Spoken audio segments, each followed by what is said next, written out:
Welcome to the second video for Session 2 of Mid-Program Workshop on your Community Action Project. In the first video, we visited the requirements of the project. Now, let's start to think about what you want to plan and implement. Throughout this video, I will ask you a series of questions to prompt you to really think through your project idea. Right now, make sure that you have the Community Action Project brainstorming worksheet either open on your computer in a Word document or printed in front of you with a pen or pencil so you can write your ideas down on the paper. Let's get started with the questions. During orientation, you might remember that you were prompted to make a headline. How do you want the world to be in the future? Take a moment to think back to what you said or what you determined your headline to be. Pause the video and think back on this. What did you want the future to look like? What's your newspaper headline? Once you've thought of this, press play again on the video. Now that you've thought of your newspaper headline from orientation, you also have been working on your personal leadership plan, which includes a vision. Take a moment to open your personal leadership plan and revisit your vision section. Once you've revisited it and read through it, press play again on the video. So now you've reviewed your newspaper headline, your PLP vision.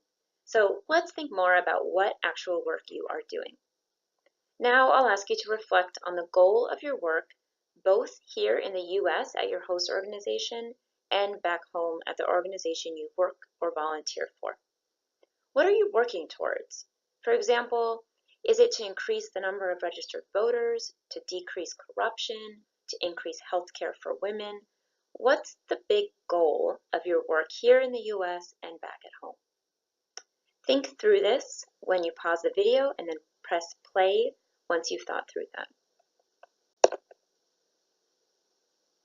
So, now that you've started brainstorming these questions, keep in mind that your community action project should help you move a step closer to seeing your vision come to life. Your community action project should help you reach that newspaper headline from orientation that you developed. It should also help you reach your PLP vision and the goals of your host or home organization. You should be passionate and devoted to the cause that your community action project is addressing. It should be something that you have the drive and energy to focus on, since it corresponds with the vision of the world that you want to work towards, and it should be ingrained into who you are and what you lead. So now let's dive into the Community Action Project Brainstorming Worksheet. Hopefully you have that out in front of you or on the computer screen. Pause the video and take a few minutes to complete Section 1, what we've just brainstormed on this worksheet. Once you've completed Section 1, restart this video. So, welcome back. Hopefully you've completed Section 1 of your brainstorming worksheet. Now that you've revisited your vision and the goals of the work that you're already doing, let's really dive into how this corresponds with a need in your community back home. As a reminder, as you know, your community action project should be something you're passionate about and already devoted to working on, but it also needs to address a very particular need in your home community. It should be a need where you feel like you and the people around you, the people that you can bring in for your team, can really make an impact if you just address that need. So where is the gap in your community where your specific skills, networks, and talents can fill? Keep in mind that all of our communities have many needs and gaps. But let's focus on what you particularly care about and are able to have an impact on. Take some time to identify your community need that you want your project to address. We'll ask you to write a statement of need in the Community Action Project worksheet under Section 2 in just a moment. So what's a statement of need? A statement of need is really identifying what the problem is in your community and why there is a need for this. So for example, You could say something like, in my community back home, 40% of girls under the age of 18 are not in school. This is an issue because data shows that girls out of school are more prone to human rights violations such as early childhood marriage, domestic abuse, gender-based violence, and poverty and health risks. Educated girls are shown to raise the economic status of their household, have more professional opportunities, and can contribute further to a healthy society. My community has a need of educating more girls to reduce the rate of school dropout for girls between the ages of 8 to 12 years old, for example.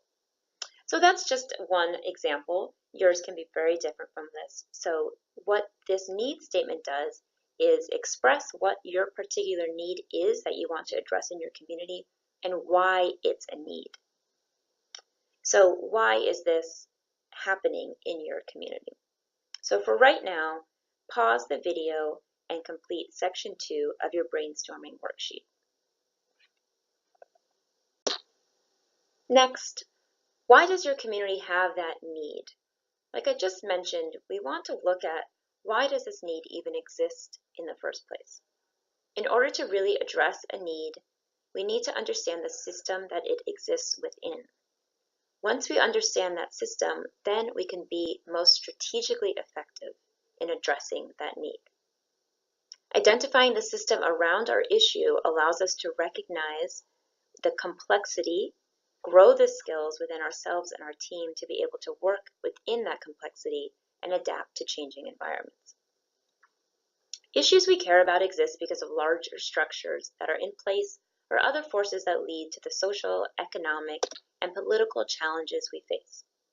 In order to be effective in community work, as you know, we need to recognize the complex systems that these issues are a part of and find our leverage point for where we can really make a difference. A leverage point is a place within a system where, with effort, change can be made. So we'll ask you to think about, why is your issue even existing? Who contributes to maintaining the issue? Who's trying to change the issue? For example, if your issue is around girls' education, you might look at the larger system and identify that the Ministry of Education is part of that system. You might ask yourself, is the Ministry of Education contributing to girls dropping out of school, or are they trying to improve it and help you actually address that need that you've identified? Is it just the Ministry of Education though? Probably not. Since the system is large and complex, you probably need to think about social norms or cultural customs related to marriage or education within your community. So systems are complex, like we know. So take some time in just a minute to think about the complexity of the system that your need lives within. Knowing the system then helps us identify our unique position to make a difference. This is the leverage point, like I just mentioned. This is that area within the larger system where you feel like you uniquely can make a change happen. For example, if you've identified girls' education is low because, let's say, of cultural norms of early childhood marriage, your unique leverage point, what you bring to this need, might be your ability to hold community dialogues with village elders. That might be your unique leverage point where you can make a change because you have these relationships within your community, because your team has those relationships, and because this is the area of work that you've been focusing on. So by applying an effort to changing the perception among, let's say, a few village elders, you might be able to actually impact a large part of the larger system. Or let's say your issue is about the lack of transparency in government spending. You've identified that that's the need, is that citizens need to be more educated or more aware of government spending. You might find that your leverage point is creating an online platform that publishes government spending and to advertise this platform using social media. You might find this is your leverage point because a lot of people in your community use social media and have already accessed different websites, but a website about government spending is not yet available. So with you applying a bit of effort to create a page about government spending, it can possibly affect the larger system. That's what you want to be thinking about, your unique position to affect the need that you've identified. So take some time to think about this. Systems are complex, like we keep saying, and your leverage point is really important for you to spend some quality time to think about. This might come very easily for you, or it might require you to wrestle with the different ideas you have, to talk to people back home, to talk to your team here, or your peer learning group here. But for right now, pause the video and spend a few minutes thinking about the system and completing section 3 of your brainstorming worksheet. Now that we've reviewed your vision, a specific need for your community, and you understand why that need's in place and how you might intervene to make a positive change, let's put this all together to form your project idea. Let's get to what you are actually going to do. On the brainstorming worksheet, think of your project idea and then write down a specific goal in section 4.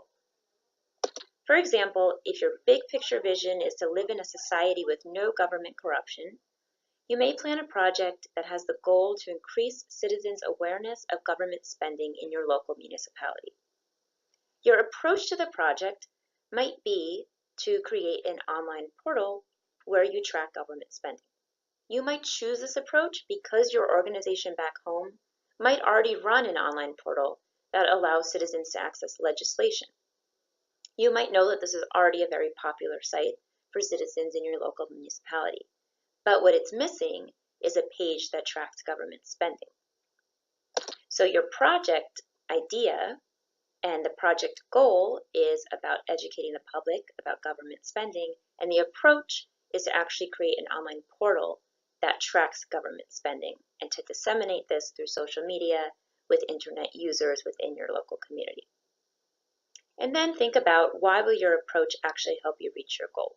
So for example, by granting citizens access to government spending where corruption is common in your municipality, you think that they will be aware to make better voting choices and demand more transparency from their elected officials.